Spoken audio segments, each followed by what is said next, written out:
winners, gagawa tayo ng macaroni dahil namimiss ko na kumain ng macaroni. Ngayon, meron tayong fruit cocktail, meron tayong condensed milk, at meron tayong creamdensada. Meron din tayong raisins at cheese. Gamitin natin yung queso di bola na binigay sa amin ng company. At syempre, yung ating elbow macaroni. Ilaga ko na yung ating elbow for 15 minutes according to the instructions. Only 10 minutes but still matigas. Kaya, ginawa ko siyang 15 minutes.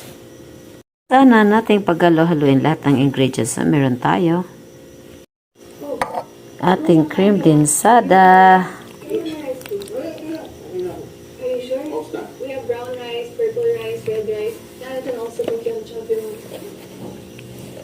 Meron din kondensada. Sigurado ako tama lang yung lasa niya.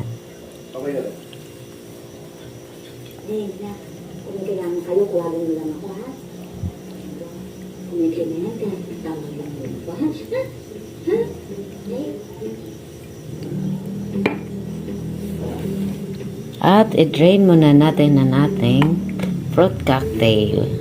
Lagay na natin ang ating fruit cocktail. Lalagyan din natin ng nata di coco. Ilagay ko na rin ang ating raisins. Nilagay ko na rin ang cheese natin. Hahaluin na natin silang lahat. Ito na siya. Tsura pa lang. Ang sarap-sarap na. Eksakto lang yung lasa mga kawakats. At mga ka-winners. Eksakto-eksakto lang talaga yung tamis. Yung pagka-creamy niya. At nilagay ko na rin yung pinya ng fruit cocktail. Para may twist yung ating macaroni. May asim siya. Excited daw kumain bukas ng hating gabi. So, i-ref na natin siya. Para bukas, lamunan na naman.